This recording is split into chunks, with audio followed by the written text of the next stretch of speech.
annagoo tixgelinayna baahida weyn ee loo qabo ilaalinta maaraynta iyo in si joogto ah looga faa'iidaysto khayraadka kalluunka badda annagoo aqoonsan muhiimadda ay leedahay in dowladda federaalka ah iyo dowladaha xubnaha ka ah dowladda federaalka ah ay heshiis ka gaaraan dakhliga kalluumaysiga markaan aragnay baahida loo qabo in ilihii dhaqaalaha dalka dib loo soo nooleeyo si ay dowladda ugu suurto gasho inay ku filaato bixinta kharashyada sugidda amniga iyo dibudhiska waddanka oo ay ugu muhiimsan yihiin dowladaha xubnaha ka ah dowladda federaalka markaan aragnay baahida loo qabo in si cadaalad ah oo daahfuran loo maamulo dakhliga kalluumaysiga markaan aragnay qodobka 52 ee dastuurka ku-meel gaarka ah oo qeexaya in awoodaha iyo dakhliga khayraadka ay ka wada xaajoonayaan dowladda federaalka ah iyo dowladaha xubnaha ka ah dowladda federaalka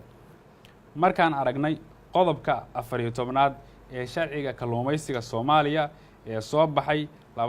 2014 kuna saabsan ruqsadaha kalluumaysiga markaan tixgelinay danta guud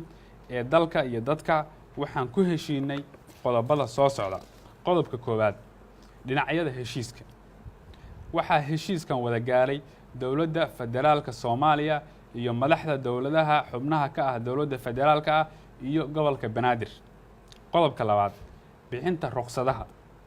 bixinta ruqsadaha kalluumaysiga wixii ka sareeya 24 nautical miles ee aaga dhaqaalaha ee EEZ waxaa u xilsaaran dowladda federaalka ah oo ay mas'uul uga tahay wasaaradda kalluumaysiga iyo khayraadka badda bixinta ruqsadaha wixii ku eg 24 nautical miles waxaa u xilsaaran dowladaha xubnaha ka ah dowladda federaalka c wasaaradda kalluumaysiga iyo khayraadka badda ee federaalka waxay wakiil ku yeelanaysaa caasimadda dowlad goboleedyada si ay u fududeeyaan soo gudbinta macluumaadka la xiriira bixinta ruqsadaha kalluumaysiga iyadoo la tixgelinayo habraacyada u degsan ruqsad bixinta waafaqsanna sharciga kalluumaysiga Soomaaliya qiimaha curaarta ee ruqsad bixinta kalluumaysiga waxaa lagu salaynayaa nooca kalluunka iyo muddada ruqsadda oo uu codsaduhu soo weydiistay iyadoo la tixgelinayo tartanka sayladaha ee qiimaha bixinta ruqsadaha habraaca qiimaha ruqsad bixinta iyo macluumaadka codsiga kalluumaysiga waxaa loo raacayaa heerka caalamiga ah ee codsiga ruqsadaha kalluumaysiga International Standard of Application for Fishing Licenses ee ku lifaaqan heshiiskan qodobka saddexaad hay-adda kalluumaysiga Soomaaliyeed waxaa la abuurayaa hay-adda kalluumaysiga Soomaaliyeed Somali Fisheries Authority oo mas'uul ka ah ilaalinta kalluumaysiga Soomaaliyeed hay-addaas waxaa guddoominaya wasiirka kalluumaysiga iyo khayraadka badda ee federaalka waxaana xubno ka ah wasiirada kalluumaysiga dowladaha xubinta ka ah dowladda federaalka xilka iyo waajibaadka hay-adda kalluumaysiga Soomaaliyeed waxaa soo saaraya guddiga amniga qaranka oo ka kooban madaxweynaha dowladda federaalka Soomaaliya ra'iisul wasaaraha xukuumadda federaalka Soomaaliya madaxweynayaasha dowladda xubinta ka ah dowladda federaalka iyo guddoomiyaha gobolka Banaadir qodobka afraad kaydinta iyo maamulidda dakhliga ka soo xarooda kalluumaysiga iyo khayraadka badda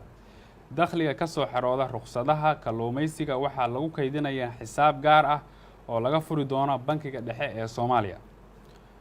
qodobka shanaad qaybsiga iyo ujeedooyinka loo isticmaalayo dakhliga qaybsiga iyo ujeedooyinka isticmaalka dakhliga ka soo xarooda kalluumaysiga waxaa go'aan ka gaaraya guddi ka kooban madaxweynaha dowladda federaalka ra'iisul wasaaraha xukuumadda iyo madaxweynayaasha dowladaha xubinta ka ah dowladda iyo guddoomiyaha gobolka Banaadir iyadoo mudnaan gaar ah la siin doono arrimaha amniga iyo dib u heshiisiinta dalka qodobka lixaad habka maamulka xisaabta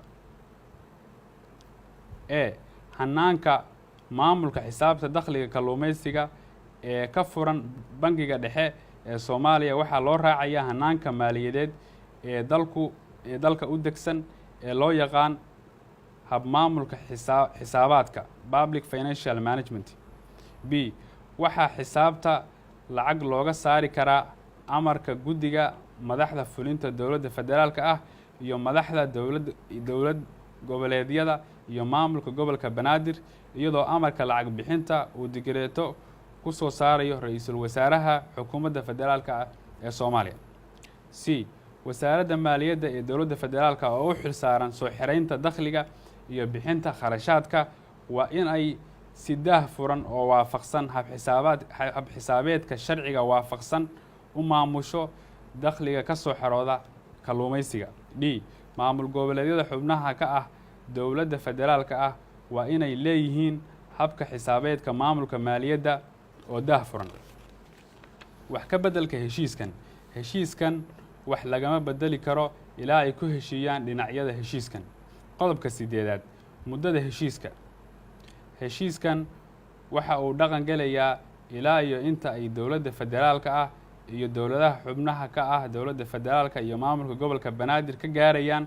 heshiis dhammaystiran ee qaybsiga dakhliga ka soo xirooda kalluumaysiga. qodobka 9aad dhaqangalka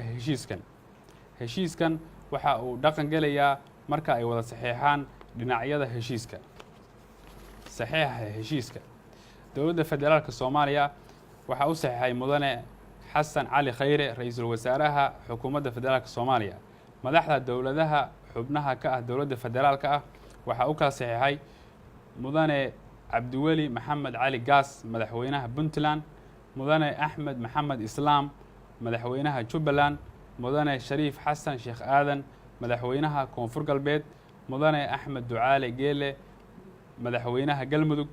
mudane maxamed cabdi waare madaxweynaha hirshabeelle, mudane cabdiraxmaan cumar cismaan guddoomiyaha gobolka banaadir. taariikhda 10 Febraayo 2018.